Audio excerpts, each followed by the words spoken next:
No, honestly, not the worst thing that has happened within the last like hour. So no, it's just sleepy time.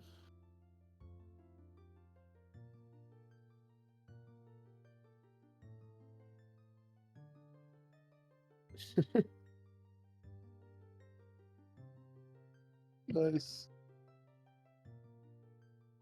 Yeah, I will. I will. Don't worry about me. Moogle says typical stream setup stream.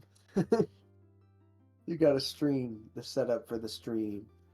No, it's just so hard to play like linked Game Boy Advance games over the internet across computers. All right, I'm gonna hop off and get a little bit of rest. I'll probably be back on before you're done, if that's cool. While I get ready to get back on. I'm back on at 5 a.m. my time, right? In an hour. All right, great. I really appreciate the hour break. Honestly, it's good for morale. All right, peace, heart. I'll see you soon. All right. Yeah. Bye, guys. Hey, really fun playing, guys. That was Mhm. incredible. Yeah, for sure. Later, guys. See you. Later. All right. I'm also heading out. Good luck. Good luck. Have fun, my friend. Peace. Bye.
No one heard any of that. I didn't have my mic set up at all this whole time. I'm so mad at myself.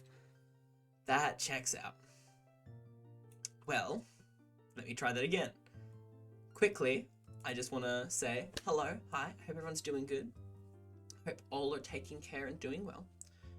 Welcome to the Ocarina of Time 3D Any Percent section of the event. Just a quick reintroduction. This is my last event, so I'll just say everything quickly. I'm Hart, Gameswithhart. Woo! I've done a couple Majora's Mask events for this marathon. I've done Age of Calamity, and now I'm finishing off with Ocarina of Time 3D.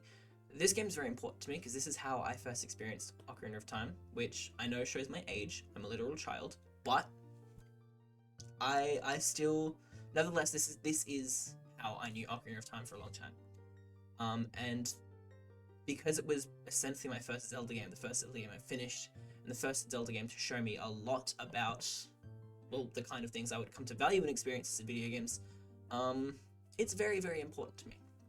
So I'm very excited to get to showcase it all. I'm going to preface this run by saying this is not going to be a typical any % run simply because I have not practiced it enough.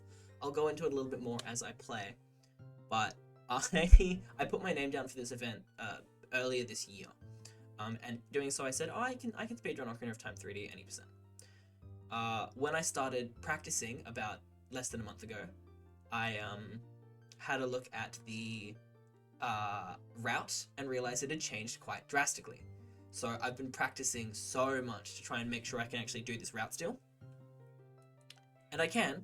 I'm pretty comfortable with it. I'm pretty happy with it, but it's just there's some things that I haven't been able to master, and so to make up for that, I've got some workarounds to make it just a little bit more safe, marathon safe. So this won't be a perfect example of an Ocarina of Time any % speedrun, but it'll be pretty good close. I'm really excited to showcase some of the glitches. This game is very broken, just like its original, so don't you worry about it not being broken enough. I think I can pretty much get started. I'm gonna go 3, 2, 1. Let's go. Alright, now, as I said, I'm not perfect at the speedrun. In fact, I'm not exactly great. So there will be a few things that I do differently. I'll explain when I'm not doing specific tricks or when I'm doing things slightly differently. But yeah, I imagine not many people know what this run is like. So I'm going to try and explain that a little bit as I go. I also will apologize that this game is very fast paced for the speedrun. It's not that long and you do quite a bit of, funny stuff in it. So I might be talking a lot for a long period of time, and I apologize in advance if it's just a lot of talking.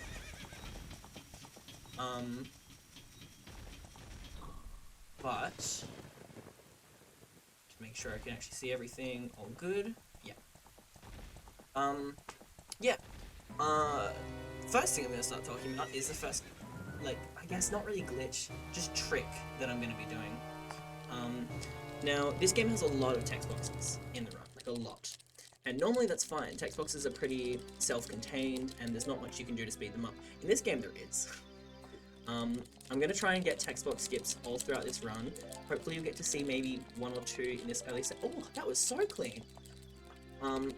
There is a specific timing to your button presses that when done, you can force the text box to basically skip all the way through to the end rather than having to watch the text scroll. I believe it is a successive push of A and B on the first 2 frames of the text box. I think that's what does it. I'm not actually certain. I kind of just spam both and usually it'll work out sometimes. But yeah, so because there's a lot of text boxes, it means that during text we do have to spam and be quite aware, because honestly with how much text there is in that text box alone, by skipping just those 3 or 4 text boxes, I saved 2 seconds. And because there's a lot more text boxes than just that, you have to be constantly aware because it saves a lot of time, a lot of time. So, without that, we're going to keep going. Now, in a typical run of Ocarina of Time 3D, or Ocarina of Time in general, the start of the game involves you waking up, going to the forest and realizing you need a sword and a shield, so you go grab the sword, buy the shield, get past Mido, and go into your first dungeon, the Great Deku Tree. We're not going to do most of that. We're going to ignore a lot of that. The only real thing we're going to be doing is getting the sword. We don't need a shield. We don't need to see Mido, we don't need to see the Deku Tree, even though Navi says that we should. We just want to get straight out of here. So the way we're going to do this is we're going to get the sword. In a moment you'll see I'm going to backflip off of the house and backwalk pretty much in a straight line for a second, because depending on how you angle yourself, jumping off of the house and backwalking gets you at the perfect angle to kind of line yourself up really well with this ramp on the right here, which is where we go to grab our sword. Like this. Now, I'm going to do a couple of different paths in this area to grab some rupees, and I'll explain why shortly, but I'm going to grab this 5 rupees here, and I'm going to grab the sword. Now, normally you get all of your rupees in one place in this run. You do need 40 rupees later for something we'll buy. Normally you get them all in one place. I'm not very consistent at getting all the rupees I need in enough time, and you'll see when I get there what I mean. But to make up for that, I grabbed some of these rupees earlier, so that when I need the full set of money, I don't have to worry about needing those, you know, rupees that I missed. Also, welcome in, Sam. What a gamer. I try my darndest. But yeah, we're gonna quickly equip the sword as well. And we're gonna do our first trick, which is called a triple slash clip. In this game, when Link triple slashes, he moves forward a few steps each slash. And when he finishes a triple slash by putting the sword away, the game will try and put him back all the distance that he traveled, right? Hang on, let's see if I can get this quickly.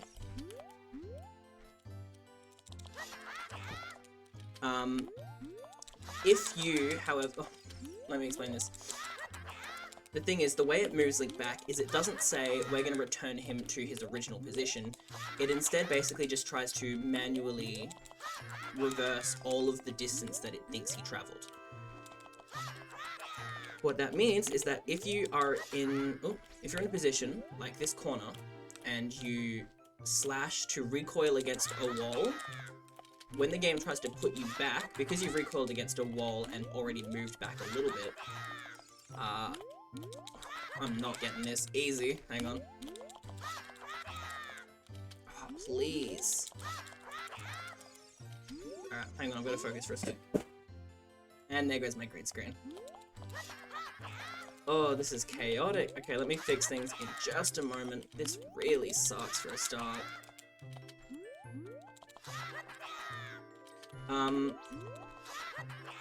Imagine his POV to slash in the wall. I know. This is one, so triple slash clip is really helpful in this run. Honestly, if you have a problem, usually you solve it with a triple slash clip. We do 4 of these in the run. This is probably the second most difficult, and I'm surprised that I'm failing it this much. It's actually a little bit embarrassing. I thought I'd had this down pat pretty much perfect in all my practice the past several weeks. Oi. Have a good nap, Mr. Moon. Take care of yourself. Who knows, I might still be here trying to get this single clip when you get back. I don't know why this is causing so many issues. So what I'm hoping to happen is that when I put the sword away, Link should be moving back enough to clip between this guy and the log and basically get behind the invisible wall that he creates. Like that. There we go. So that was what's supposed to happen ages ago. And now we can pretty much just roll past this guy. Like that. Cool. That was unfortunate, but it is what it is. I'm going to get some text. I'm going to fix my camera just by doing that. That'll do. And we should be good. Sorry that took so long, but now we can get moving. We don't have any real big glitches that are going to lock me out for a while. Oh, yeah, much love, dude. Get some rest. Take care of yourself. Yeah, I was not expecting that to be so difficult. Usually it isn't. I promise. I'm not just saying that, but usually I genuinely get that trick really quickly. But I digress. Let's focus on what I can do from here on out. Copium. Not copium. Genuine. /FR. But no. Okay, so now we're out of the forest. We basically can ignore the Deku Tree, because that's the only reason you do it is to get out of the forest. And we're going to proceed with the game as per normal for a little bit, right? So that means we're going to go to Hyrule Castle, we're going to go see Zelda, we're going to get Zelda's Lullaby, all that kind of stuff. Now, I'm going to cross Hyrule Field as quickly as I can, because as you probably know, if you stay in Hyrule Field at nighttime, the gates to Hyrule Castle close, and we don't want that. So we're going to try and get there as quickly as we can. There is a faster way to travel there than what I'm going to do. What I'm going to do is just a simple back walk. Right, which it gets you there fast enough, it does the trick. But there is a way to get there even faster. Ooh, this angle's probably not great. But there is a way to get there faster. See that P hat? There is a glitch called an extended super slide. Yeah, I'm gonna have to fix this angle real quick. There's a glitch called an extended super slide. If Link takes damage, if he gets hit by an enemy while holding a certain looking position, he will carry that momentum while holding that position for as long as you can keep it going. That means that, and the momentum you get from getting hit from an enemy is quite quick, like you get a lot of burst of speed. So that means you can basically race across Hyrule Fields super quickly. But either way, we get here in time still. As I said, we need to get here before nighttime so the gates are closed, but we also need it so we can grab those rupees. Remember when I said earlier that I grabbed the rupees in Kokiri Forest because I'm bad at getting all of the rupees at once? It's because I have never managed to get 40 rupees from Hyrule Castle Town in time. So I simply get 20 there, and I get 20 in Kokiri Forest. We'll be back there later so I can get the other 20, don't worry. But now, we're in Hyrule Castle, we're in the exterior of Hyrule Castle, and we're going to, again, basically just be playing the game normally. There is a glitch that you can do to speed this section up. It saves you, at best, maybe 20 seconds, but I'll explain that a little bit as I, do the proper route. First thing we're going to do is just get caught, just straight away, just get caught, because that is what activates Malon appearing, and Malon is how you get the egg, so that you can give it to Talon, wake him up, and proceed with the story. Ooh, that's fine. I'm gonna talk to her. Talk to her again, because this is where she gives the egg. Awesome. Gonna equip that egg now, just because it's best to equip an egg, or equip items rather in general, while you are in a less likely to lose momentum moving state. For example, crawling through crawl spaces only needs you to hold forward, so you're less likely to lose any speed by opening a menu, for example. Same with climbing vines, because there's less ways to lose speed, you just do item stuff while you're in those states. As opposed to, like, being in the middle of a roll, where you're more likely to accidentally mess up the timing of your rolls, or all that stuff. Nonetheless, here we are. Now, the other way to do this is way at the beginning, when you first climb the vines to get up that wall, you can actually glitch up what is called a seam, right? A very, very vertical, sloped piece of geometry that's invisible, that if Link is in the right position and looking in the right way, he can just walk up, basically. And by doing that, you can get out of bounds and get to here early, which in any normal circumstance wouldn't be helpful because you still need the egg, you still need to wait for daytime, and as you saw, I got here perfectly on daytime for this to work out anyway. So what would, the seam walk do? Well, it actually lets you get out of bounds and go underneath the crawl space here and enter it from below. You rise because it sees that there's water and it makes Link travel up the water and saves a little bit of time. But we're going to set up one of those crates, not two, because with a jump slash, you can get over here pretty easily. Now, welcome to the worst part of the run. The castle courtyard sucks, because it is entirely RNG for how quickly these guys move, when they turn their head, and all that kind of stuff. So you kind of just got to hope that you can get through.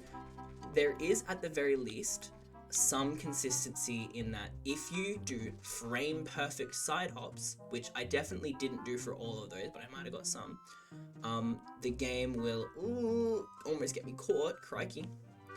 If you do frame perfect side hops, the game will consider you not grounded for a lot of that time, and so the guards won't actually be able to see you because you have to be grounded for the guards to see you. Nonetheless, I'm actually really lucky I got through that first try. I've had several practice runs where I've been caught way at the beginning, several practice runs where I get caught way at the end. It's not fun, and I'm very glad to get that out of the way. Anyway, we have another long section of just text boxes, so I'm going to try and get some text box skips. Save myself a bit of time, but probably won't, because I do not know the timing on these. Oh, I got one. This is one of the parts of this run that I understand why people don't do it. This run has a lot of text boxes and a lot of cutscenes at the beginning, so it's very slow to get into. Not much really happens until after this. Did my game crash? No! That's bad. I didn't account for that. Oh no. I should have accounted for that. That's never happened yet. Oh, okay. I'm just gonna try and start up another run and hope that I can play fast enough to still finish in my time slot. That's never happened before. That's shocking. Okay, let me try and... You know what? Okay. I'm gonna do something a bit different to what I just had before, and I apologize that I'm changing the setup so, immediately. But I think I'm gonna try and keep the screens together, because maybe that's why it crashed, because I've never actually done this without the screens being together. Oh, I'm really sorry. This is really embarrassing. I can't believe that happened. Yeesh. Okay. It's fine. Oh, I've been practicing this for so long. Of course, during the actual event is when things decide to go wrong.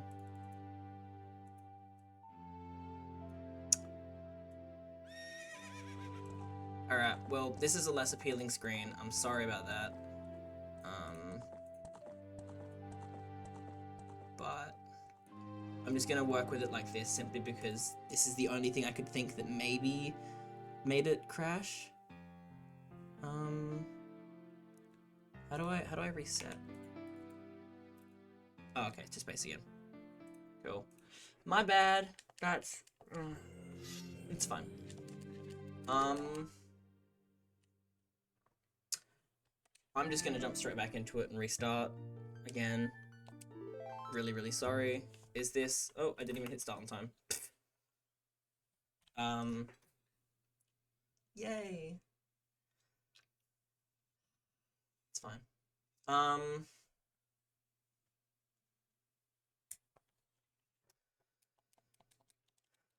No worries. Yeah, it's not like a big deal, and I know it's not. I'm just a little upset. I've been rehearsing this run basically for the past like week, and I had everything timed out, and I knew what I was gonna say for it all. And now that it's like falling apart, I'm like, oh god, it's all falling apart. But it's fine. I can just progress through as I was. It'll be fine. I'm just trying to think, is there anything I can explain now that I have the time? Because I've got so much time to explain things that I didn't before. So we'll see how we go. Is that Phoenix? Welcome in? Oh my gosh. How you going, man? I hope you're doing alright. It's been a bit. Yeah, I'm gonna try and see if I can get this run to work and not crash. Doing well, good luck on the run. Thank you very much. Yeah, I am looking at the time and I'm worried that I'm gonna go over time. I'm also not getting any text box skips this time, of course. But it'll be fine. It'll be okay. Oh, you know what? There's one thing I can explain that I didn't really get to before very well.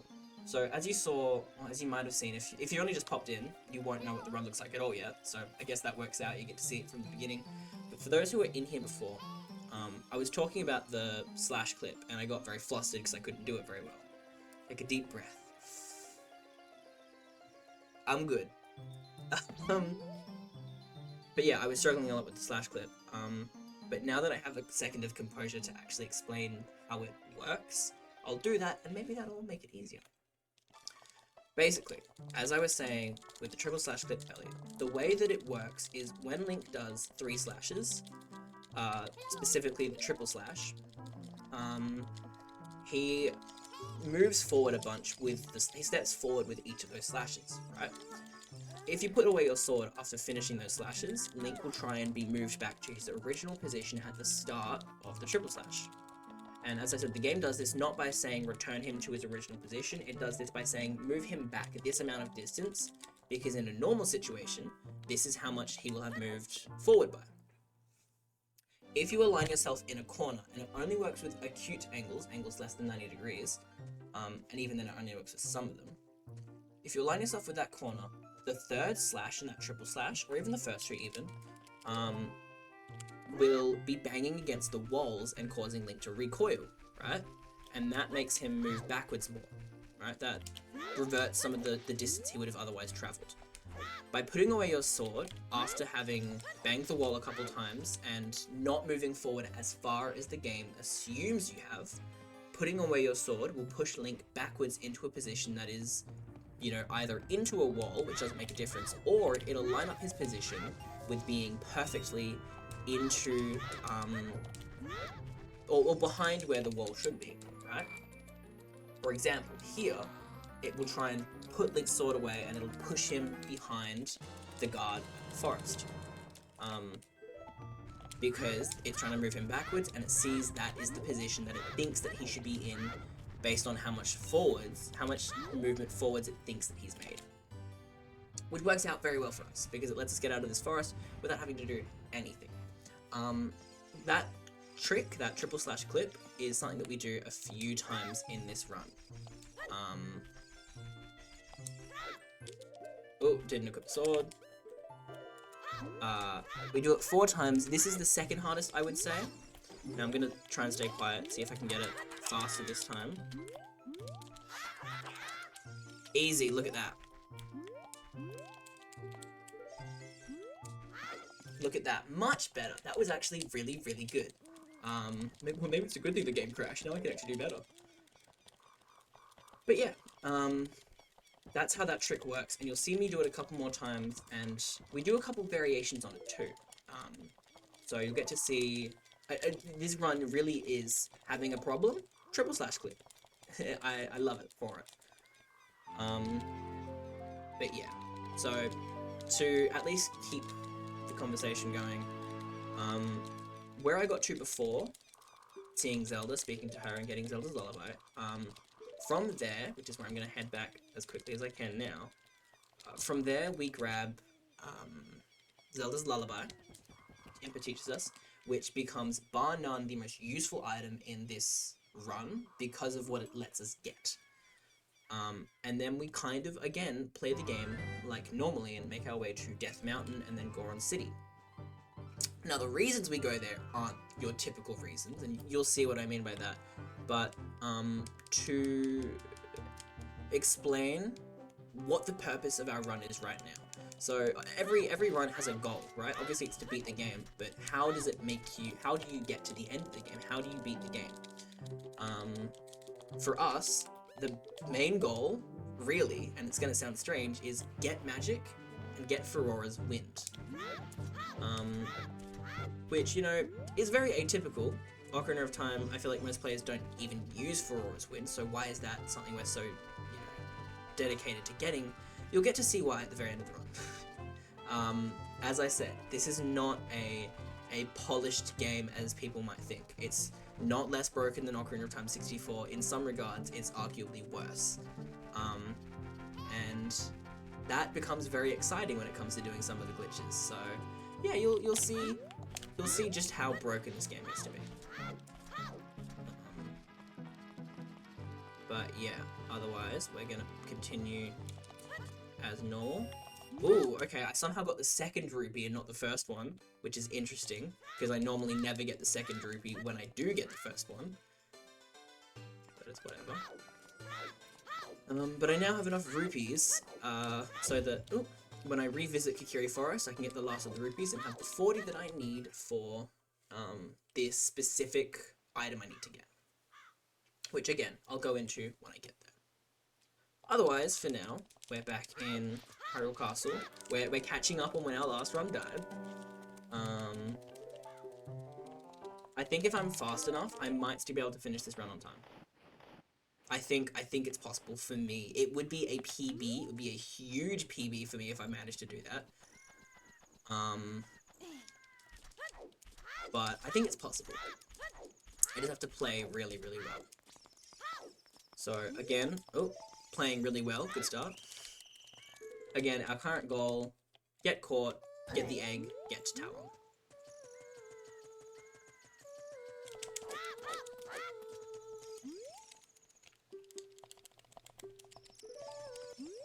Yep, talk to her twice. Thank you for the egg.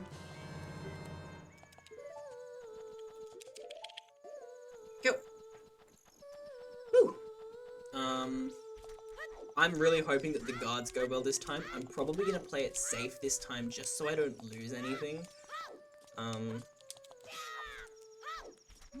It's backwalk. Last time I rolled across here, but it is genuinely just faster to backwalk in most cases. Something I haven't even discussed, but is pretty obvious for players of Ocarina of Time 64 as well. The fastest modes of movement in this game are rolling and backwalking. Simply put, for short distances, rolling is very, very fast because it gives you lots of quick bursts of momentum, even though at the end of the roll you slow down a little bit. Backwalking is good for straight, long distances because it is just the highest movement option that Link has in general. So for a lot of the run, you're going to see me doing stretches of rolling and stretches of backwalking. Anyway, we actually got here earlier this time, which is exciting. It's actually really well timed. If you get through Hyrule Field at as fast as you do, you manage to time getting the egg and bringing it to Talon so perfectly that by the time you've got here and pushed the box as far as you can before moving Talon, the egg is just ready in time to be used. Cool. Awesome. Good start so far. Now, as I said, this section is pretty bad simply because it is very RNG based.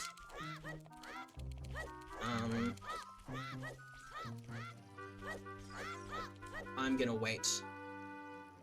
I do not trust that guy, but that means I'm probably gonna have to wait for— no, don't have to wait for that guy, let's go! That was really good. This RNG really sucks, actually. I have to think carefully about how I want to proceed. Okay, I think I know how I want to proceed. I'm gonna go behind this guy. So yeah, as I said before, it's not just the direction that they look at and stuff. The amount that they actually travel and the speed at which they travel sometimes is all subject to RNG. So you've got to be very careful traveling through the guards barracks here, or the castle hedges, the castle garden. But yeah, for my runs at least, I'm actually on relatively good pace. I am on PB pace, which is nice because I'm gonna need to get a PB if I want to actually finish this run on time. I will say now that later in the run there is a trick. Gonna go good luck with the rest of the run. Thank you very much. I hope I do got this. But thanks for popping in. Hope you take care and enjoy the rest of your day. But yeah, I will say, there is a trick later that I'm not consistent at yet, and I'm really hoping I can get it on the run, but for the sake of marathon, I have made a save state, so that if I fail the trick, if I completely fail the trick too often, I don't completely have to give up on the run, you know, because I want to finish this run. At the end of the day, the biggest thing is I want to finish this run for the event. So if I lose it being an official run, it's whatever. So long as I can finish it. Ooh, that was good text boxes.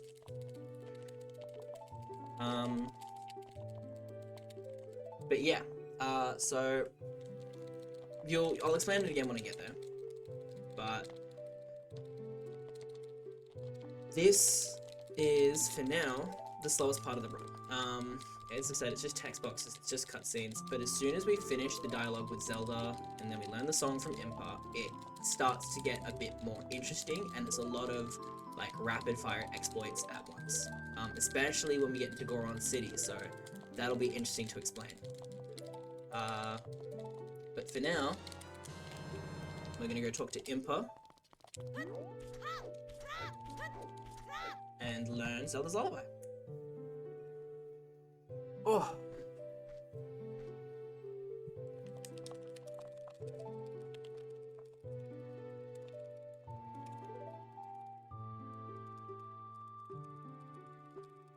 Not a single text box skip. I'm spamming this button like crazy trying to get it. My thumb's gonna be dead by the end of this run. But yeah. Oh, is there anything else I have to explain? Oh, one thing that you'll see very soon is, as I was saying before, the fastest movement in this game is backwalking, rolling, right? Generally, if there's a short section before, like, with lots of turning involved, rolling's the faster option, but if you're just going in a long straight line, it's backwalking. I'm about to backwalk towards Kakariko Village, because that's where we're headed, and it's there's a very good line to get there, that if I don't screw up my angle, I will be fine. But then when I get into Kakariko Village, I'm gonna do a back walk and hope that I can roll. I'll ignore the fact that the time is red now. Yeah, that's you'll see what I mean by that, but there is a section in Kakariko Village where if you don't get there fast enough, and at the right angle basically, you can no longer roll to keep some of your speed, simply because there is a person who is walking past you, and if you try to roll by pressing A, you will instead interact with them and speak with him, and that sucks, and that's slow. I don't like this angle that much, so we're gonna see how I go. Yep, that was a bad idea. That angle was too narrow, so I did fall into the water, which is unfortunate. I usually actually end up making my angles too wide, so I'm surprised that I managed to mess up my too narrow an angle. But that's fine, that's whatever. Otherwise, we're in Kakariko. So as I was saying, see those stairs there in the distance that we're going to go up? There is someone who happens to be walking up those stairs just at the same time as we get there, with a back walk here. Unless we time it really well, which my angle is so atrocious, if you time it really well, you can side hop and get up these stairs and get in front of him. And when you're in front of him, the game no longer thinks you want to talk to him, and so you can roll up really easy, no problems. If you were behind him for any period of time, basically, which as you saw I was, you are not going to be able to roll, because the game will just try to make you talk to him, and that's not what we want. I have got no text boxes here. Oy, no text box skips. That's fine. Phoenix, taking notes? Yeah, take notes. It's gonna be on the test. You have to do this run next, alright? But no. Now we're on Death Mountain Trail. I'm about to try, I remember I was talking about it earlier, an ESS glitch with the P-Hat in Hyrule Field. Well, I'm gonna try it here because it's much safer here. I'm not at risk of losing valuable time. So, oh, I actually got it, but then I didn't hold L. Okay, I messed it up there. But, if you saw for a second there, Link carried his momentum and kept him moving, and if I'd held the L button, he would have been able to keep moving for as long as I held that very, very slight position on the control stick. Unfortunately, I didn't hold L at all, and he lost all his momentum pretty quickly. But I hope you could at least see what the glitch would look like. Also, I'm barely staying awake over here, 4:30 AM. Oh my gosh, buddy. What are you doing awake? I hope it's not just for me or anything. But, yeah, no, take care of yourself. Anyway, as I enter Goron City, I make sure to grab hearts. I need almost full health for something coming up. And you'll see what I mean by that. So, I'm gonna go down Goron City very carefully, so I don't lose any health. And we're about to do a few things at once. So, I'm gonna try and explain it all as we go. Basically, our current goal, get magic. Magic normally needs you to get bombs and stuff, right? Wrong. We're gonna go up Death Mountain in a very different way. What I'm doing right now is a very specific set of movements into and out of Daruni's room, in order to load and unload. Whenever you enter an area in a game, the area may load or unload depending on what resources the game has to work with, right? Oh, this is terrible English, so I'm just gonna do this baby mode. Yeah, it'll load and unload areas based on what resources the game has available. We are trying to load and unload Darunia's room in a very specific way, so that one of the parts of his room doesn't actually load. At the same time, we also want to open up this area to Lost Woods. That'll come in handy later. Don't worry. Don't forget about it. Just we don't have to worry about it now. For now, we're going to go back to rolling into and out of Darunia's room again. And with the last couple things and one final slash, we should have unloaded part of Darunia's room. What part of the room do you think we've unloaded? Oh, I don't think it worked. Oh, it did work. Cool. The statue. By entering and exiting the room in such a specific way and doing that slash at the end to make the game read a specific value instead of loading that statue in, we confuse the game into keeping it unloaded.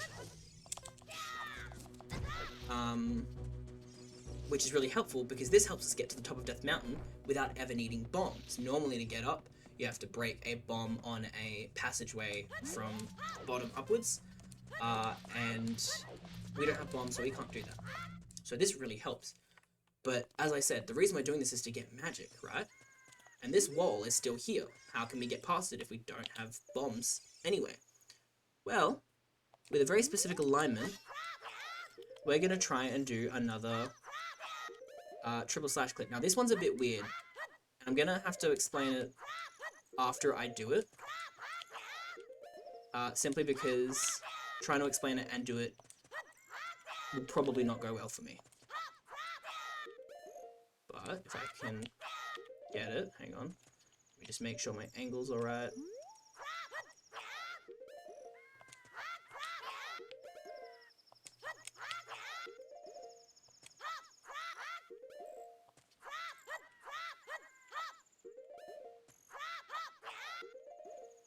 Oof, this is going pretty rough so far.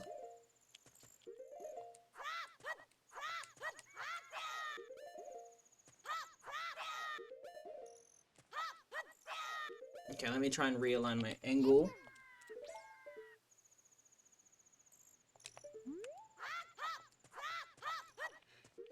So, because I'm not getting it, I might have a second to explain what I'm doing. Oh, there we go. Cool. Done it! So, as I said, triple slash clips, really good, right? For acute angles, they let you force Link backwards into a wall, getting him past certain barriers. Thing is, if you have walls that Link would be able to recoil off that don't extend far enough out for the third sword slash to actually recoil against, you can't do it. Is what people thought. But it turns out that in that specific spot, there is just enough time between slashing, and normally when you triple slash, you can just spam it to slash, right? But there is just enough time between slashing for a triple slash to still take place, but also for Link to walk backwards a little bit, that if you slash and walk back for just a moment and slash again and walk back for just a moment and then do a third slash, the third slash will still register as a triple slash. And because Link has been walking backwards specifically during this set of triple slashes, he is far enough back that the third slash will interact with both of the walls and thus let him stay behind and, by putting the sword away, glitch through the wall. If that makes sense, I hope it does. Cool. And with that, we can get magic power, which is awesome. That's one of our big items gotten. Now, with that, we're going to make a save warp, and we're finally going to use those rupees that I got. By getting 5 more rupees by jumping along here. Pardon me. Oh, did not mean to interact with that sign at all. This is still a pretty scuffed run so far, but it is what it is. We can finally buy the item we've been meaning to buy this whole time. The Deku Shield. You probably guessed it from needing 40 rupees, because what else do you need 40 rupees to buy? But we needed a Deku Shield. And now that we've got it... Well, okay. We needed it for a very specific and, honestly, very strange reason. Well, actually, there's 2 reasons we need it. But you'll get to see more of that when I get there. Instead, as I'll explain, we now have the Deku Shield. We can go to our second goal, which is Ferora's Wind.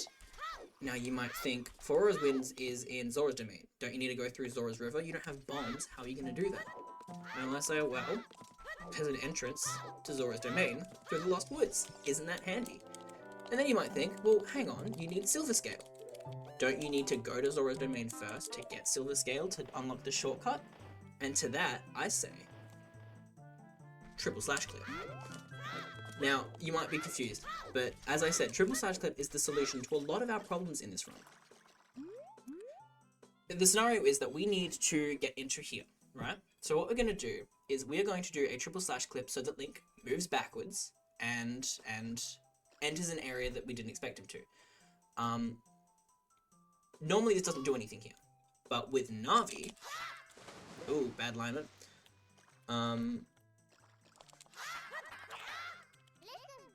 With Navi, we can actually do something very funky.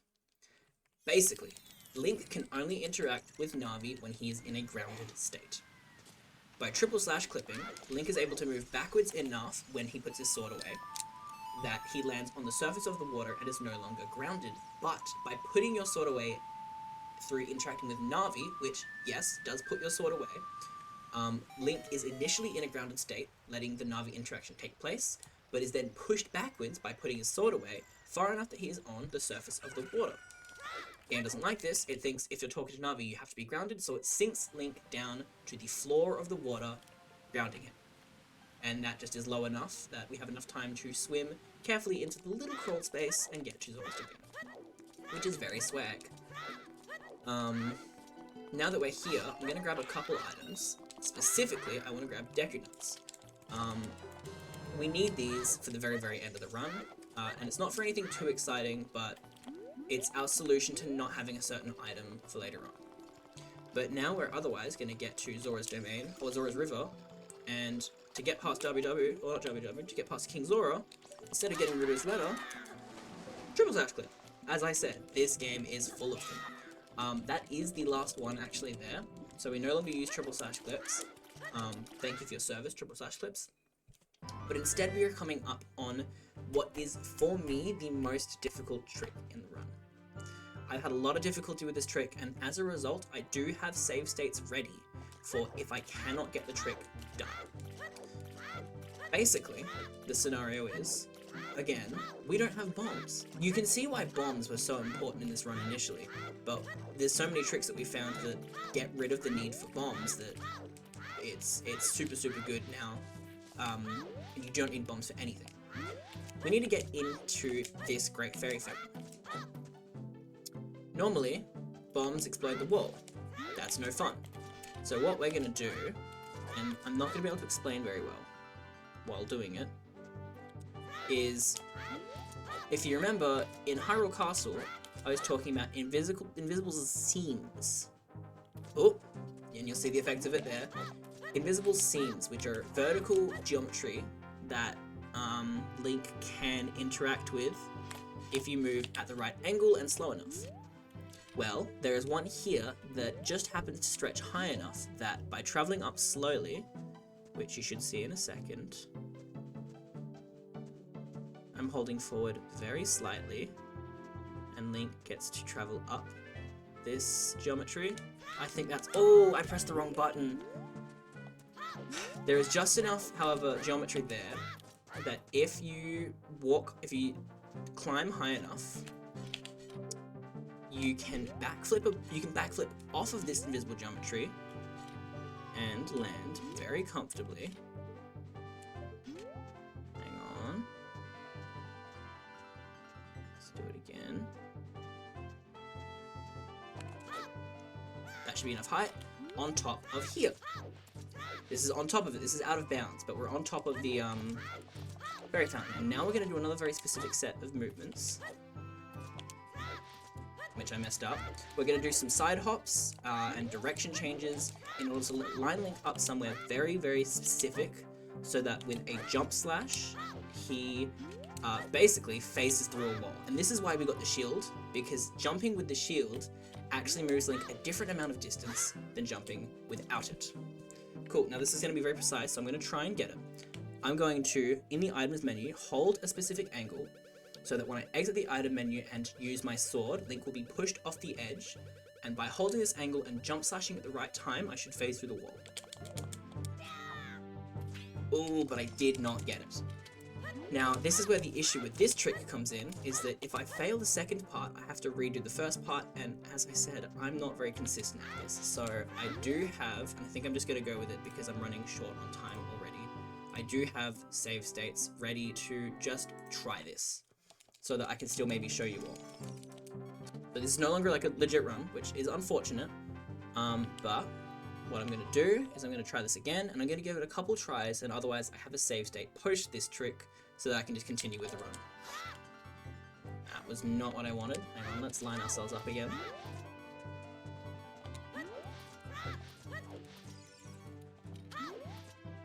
One jump, two jump, drop oh, hang on. We're gonna go one jump, two jump, drop our shield, roll. One jump, two jump, retarget, roll, sword, sword.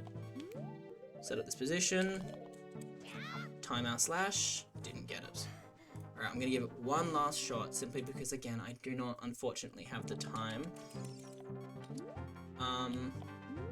The reason I hold this camera angle is because I'm looking for a very specific visual indicator for my timing on my jump slash, which I'm not even gonna get. And yeah, by timing it up with that, by lining it up with the specific thing I'm looking for, I can hopefully get Link to phase through the wall. I would really like to be able to show you what it looks like, because it is pretty cool. I don't want to have to save state past it. Come on, third time's the charm. Oh, I didn't get it. Okay, I'm gonna have to count my losses in a sec. Give it one last shot, just in case. Hold this angle.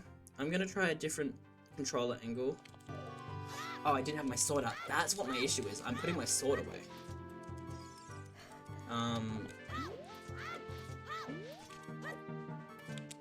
Nope, didn't want to roll there. Ah, it does suck a little bit. I have been practicing this a lot, and I was really hopeful that I could show off just how much I've been practicing. But unfortunately, my performance is so variable, and because these glitches are so difficult, that I kind of figured that I wouldn't be able to get it perfectly. Wow, this is... I've never messed up that angle. That, yeah, it was kind of bound to happen.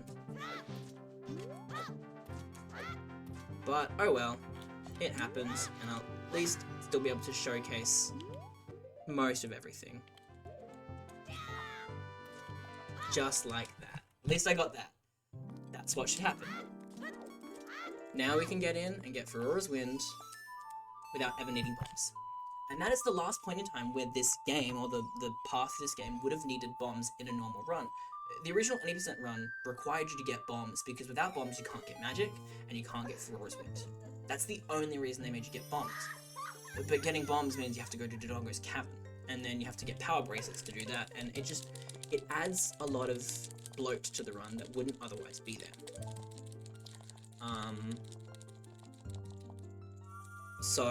And I mean, the eventual end goal of this is to beat a boss. Doesn't matter what boss between Dodongo's Cavern or Goma, but it wants you to beat one of those bosses. And so the old route figured, because you've already finished most of Dodongo's Cavern, just fight him. Now that we no longer have to get bombs in DDC at all, we fight Goma instead. And you'll get to see that fight very, very soon. But before we do that, now that we have Aurora's Wind, we're going to use it, and I'm going to showcase exactly what it is that makes Aurora's Wind useful. We're going to save walk back to Kikiri Forest, right? And we're going to go to a very, very specific location. In fact, it's not even just the location that's important, it's the load zone that is important. Now, the way that Aurora's Wind works in this game is it is only usable in dungeons, and when you set it up in a dungeon, it'll create a warp point that later in the dungeon you can reuse to warp back to. And the way it sets that warp point is it says, okay, what is the last door Link entered through? we're going to set our warp point there. Because just setting it up in anywhere in the room would make some rooms trivial. It might teleport you to a location further in the room than you actually got up to. But either way, it sets you up where you put it, almost perfectly. That's not that useful. I don't know if I'm speaking for myself only, but I never found myself using Aurora's Wind in a vanilla playthrough of this game. It's just not useful. Maybe if you could use it outside of dungeons, it might be cool. You know, quick transport, that's neat. But on its own, it doesn't do anything. Well, here's the thing. We're going to use it outside of dungeons. As we enter back into Goron City, I'm going to try and showcase... Hang on. Using it outside of dungeon. Now, in this game, when you swap items in your inventory, as you can see on the X and Y button there, for specifically 2 frames, those items will also swap their state of usability with each other. What I mean is that if you have Aurora's Wind, which is unusable on X, and Deku Nuts, which are usable on Y, and swap their positions for 2 frames after swapping, Aurora's Wind will be the one that is usable, and Deku Nuts will be the unusable item. By doing that, we can time an X press with the first couple frames of exiting the menu, and it will go through and use Aurora's Wind because it assumes that it's usable. And it sets up our warp point there.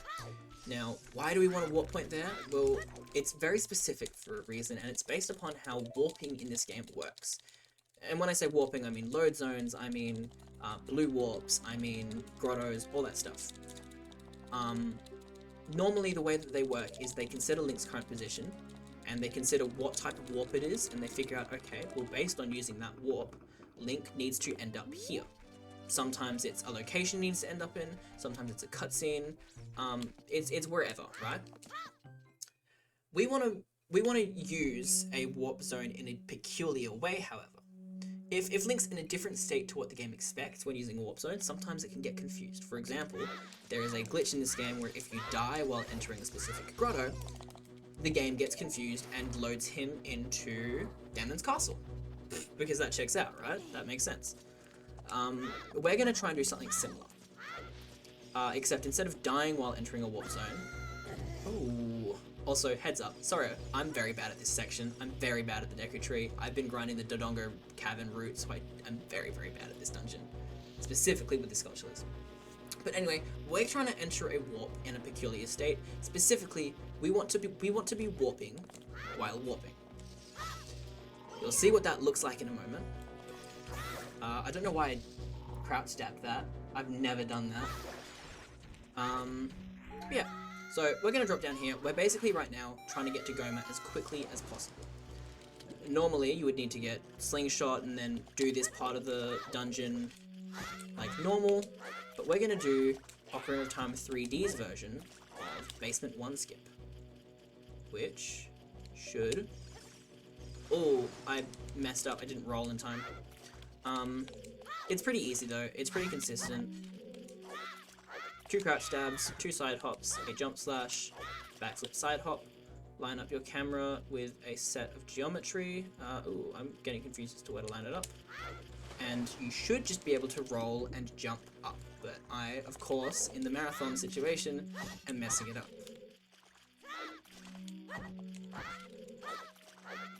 And I'm also messing up my angle, weirdly.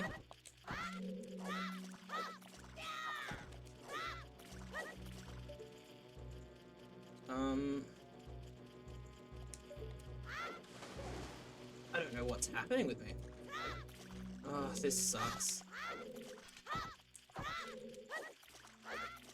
Jump slash, backflip, side hop.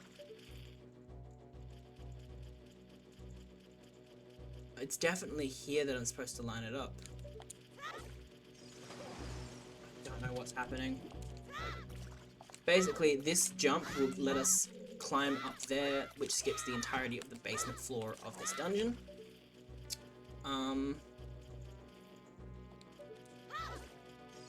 But I can't seem to get it for some reason. This is really awkward. Oh well, it's fine. The end of the day, I'm at the end of the run, so I'll go for it. It'll be fine. There we go. That's what it's supposed to look like. You climb up that, everything's good. Now, instead of needing to get fire from the lower floor, we're going to grab fire from that torch, if we can grab it there. Ooh, which I am not managing. There we go. And just roll on this, and fire's put out. This is the second reason we got shield. So we need to go fight Goma. Obviously, to fight Goma, you need to do the, 2, 3 is 1. Why didn't that bounce back at him? So we obviously need shield to do this, so we're gonna bounce these back. And for some reason, I didn't get the quick bounce back. That's fine. We can now fight Goma. The Goma fight kind of sucks. There is a way to do a quick kill on Goma. But unfortunately, I'm not very good at it. It requires getting a broken Deku Stick, and there is a specific way to do that, but I don't know it. So I'm just going to do a 2-phase Goma fight. But we're basically at the end here, so I'm going to try and explain what's going to happen after we beat Goma before it happens. I do have save states as well, because this next glitch is unfortunately also very, very finicky, and if I fail it, we'll basically lose like the whole run's worth of time. I'm gonna quickly grab this. Smack Goma around. Oh, I don't know why it's been attacked, that's fine. But basically, when Goma's dead, right, and I have to wait now for a whole phase, when she's dead, the blue warp will spawn, and my goal is obviously normally, you walk in the blue warp, it takes you to the cutscene where the Deku Tree is like, oh, you saved me, I'm dying still, but yay. But we're gonna try and activate a warp while in a warp. We just so happen to have a specific warp called Faurora's Wind. Now you might be thinking, Faurora's Wind's not usable in a boss room, so how am I going to use it? Remember that any item usable thing I showed you before? We're going to do that. Now normally you can't trigger any items while activating the blue warp. So that's, a problem, right? How are we going to use it if we can't activate it while in the blue warp? Well, this is where it gets funky. We are going to try and do 2 frame perfect tricks. I'm going to line myself up with the blue warp, and I'm going to side hop to the right so that I can shift over a little bit. In a position where at the end of this side hop, I should be lined up with landing just on the very edge of the blue warp.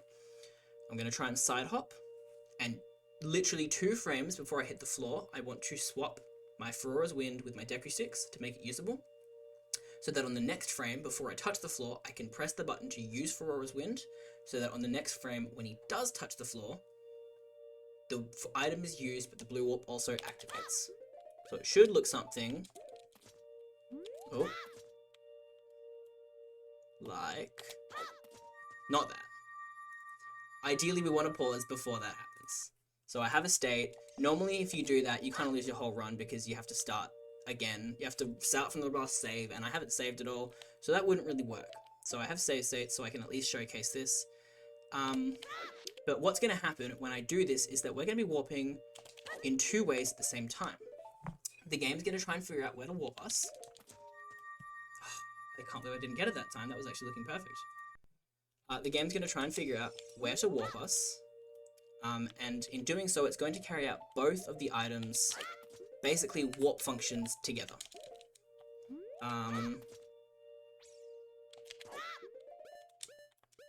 This isn't going to work, is it? No, too early. It's going to try and carry out both warp functions together, and essentially it's going to add up their it's going to do their equations at the same time, and it just so happens that when the equation of warping Faurora's Wind to Goron's city entrance and beat boss either Goma or Dodongo in the blue warp, that it takes us to a very specific location, and I'm really upset that I'm not getting this. But this is the one. 3, 2, 1. Oh my gosh. I usually get this pretty consistently. Again, it's kind of the curse of a marathon setting to not get it. But you can see why this is a problem though. At the end of a run, a trick that is 2 frame perfect inputs at the same time, being the be all end all, it's very stressful.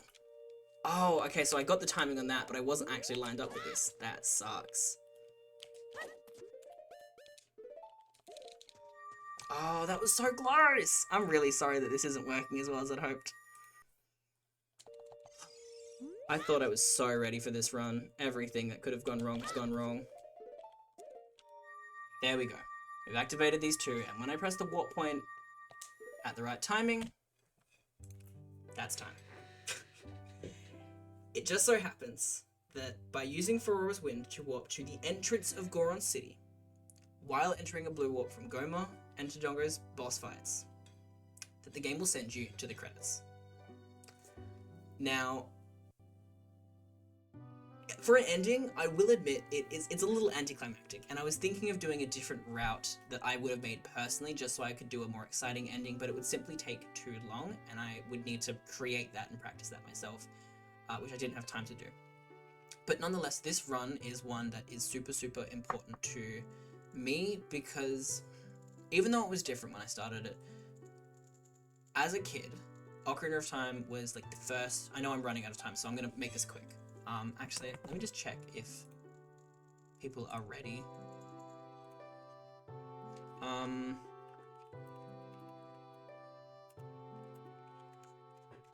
I'll wait actually for someone to pop in and say something.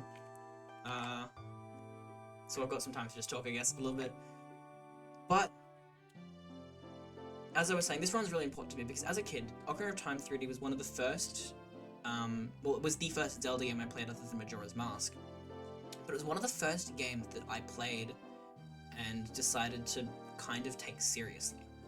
For a long time, games were just casual, chill fun for me, but this is a game that I loved and loved and loved and got to a point where I finished the game maybe 4 times in a week because I loved it that much.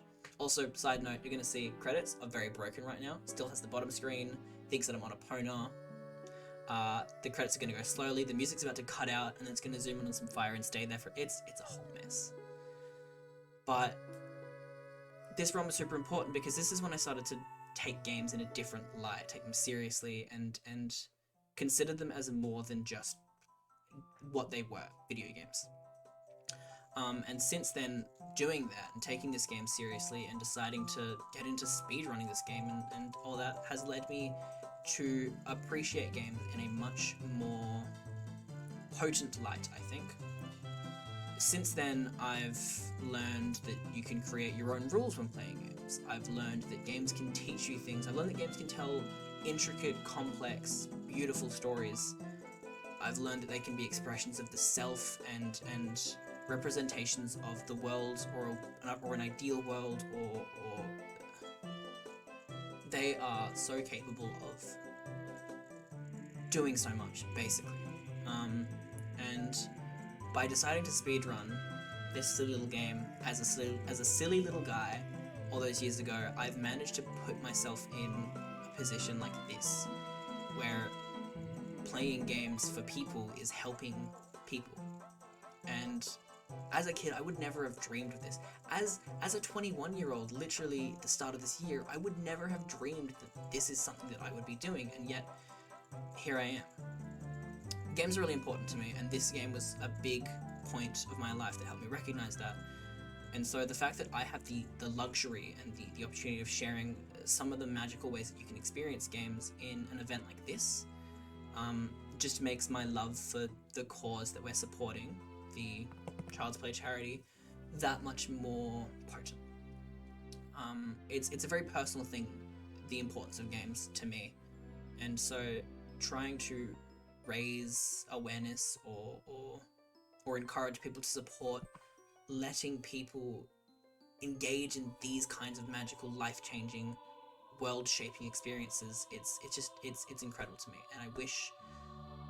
Also, sorry, Running Man jump scare there. And I wish for nothing but more people to get to these magical experiences and feel the kind of magical ways that I've had the privilege of feeling by playing them. I want to take a quick second to say thank you to all of the event coordinators for both their fantastic work at putting this together. this is my last event, so I'm gonna say all my goodbyes and stuff for now because I won't be able to make it to the last couple events, unfortunately.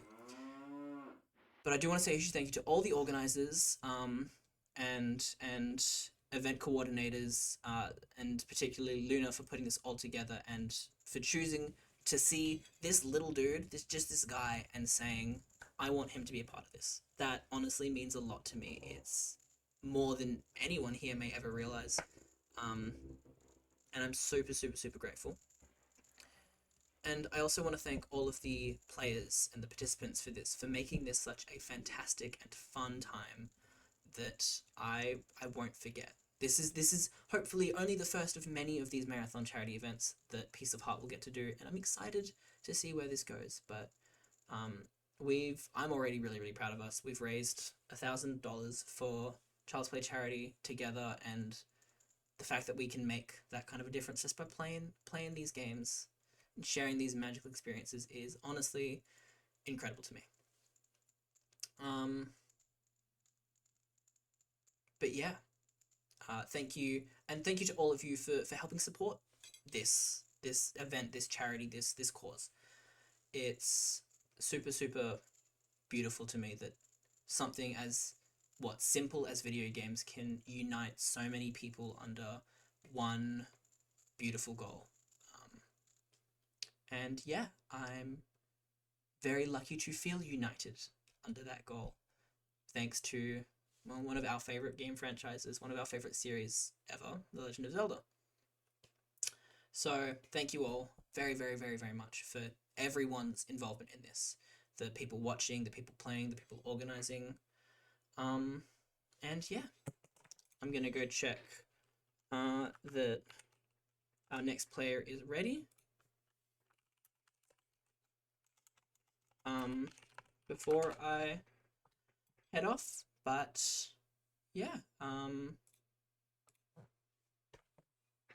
don't know. I'm still just flabbergasted that I've been a part of this opportunity. I've been a part of this event. I've had the opportunity to be a part of this. And even though this particular run, which I was super, super excited for, got so botched and had so many issues, I'm glad I did it. You know, I don't think the hours of practice were wasted. I don't think that it was not worthwhile. I'm happy that I got to share it in some vein. It's like sharing a part of my personal little story, and I think that's nice. But yeah, I think that's me. I think that's my time here done. But I'm not getting a reply from the next player. Might have to stall for a bit. I don't have time to stall. I actually have to go.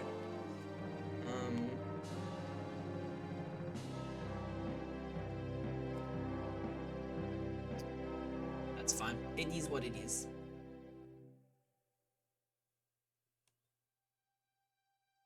Yeah. I don't think I have anything else to say. I think I've said my piece. My piece of heart. Do you like that one? But yeah. This has been a really fun week. It's been exhausting, but it's been amazing and rewarding and exhilarating, and so yeah, I wish I could have done this run better, but I know at the end of the day, it's the fact that I've done it, the effort put in, that makes the difference. And at the end of the day, it's not about how well I play, it's about the fact that I'm sharing these experiences. Yeah. I really kind of just have to wait and see if my next player gets up.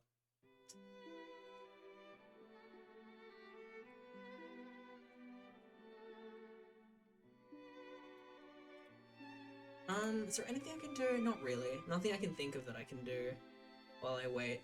I really need to go. So, I might...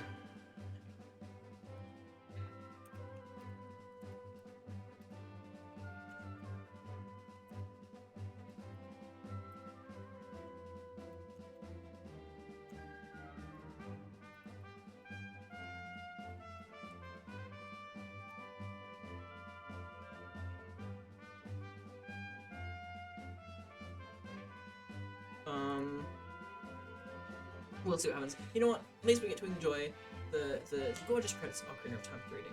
I love these credits. I love this game. I love this franchise. I love video games. They all mean a lot to me. Not sure. Have they even done this yet? If you've enjoyed this, or if you enjoyed the whole cause or everything they're doing, and you're interested, as I was saying, this has all been for a lovely charity event that's very, very personally connected to me and to all of us here, I think. If you are able to and willing, please consider donating to the Child's Play charity through our Piece of Heart Project marathon event link, because letting more people engage in these experiences is, at the end of the day, why we're here. And I want nothing more than for, you know, everyone to have the opportunity, a chance at, you know, being a part of these.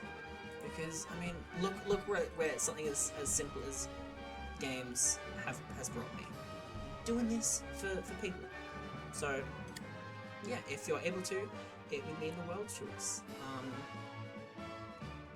Yeah, I'm waiting on confirmation now, but I might have to close it out anyway, which sucks because this is supposed to be constant, but I can't really do much about the fact that I do have to go.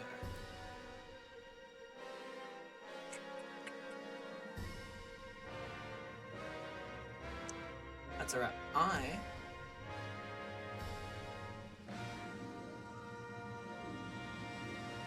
guess I can just quickly. I'll stop the stream in a sec. But I'll say a quick final thank you again for being a part of this. Yeah, and for helping me be a part of this. It's meant a lot to engage in this, and yeah. All right, I'm gonna quickly alert people that I am heading off.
Alright. I'm going to physically disappear. I'll keep this running for a little bit longer just in case someone pops up in the next 5 minutes to take over so that we can still have something displaying. But yeah, thank you again, everyone, for being a part of this, for being here, for supporting and engaging. I will hopefully see you all around. If you want to engage with me anymore, that's where you can follow me on Twitch at Gameswithhart. I play lots of Zelda. I'm actually taking a break from Zelda soon, so maybe don't follow if it's specifically Zelda that you're after. But I play a lot of games, and I think games are beautiful and magical, and I want to share more of them with the world.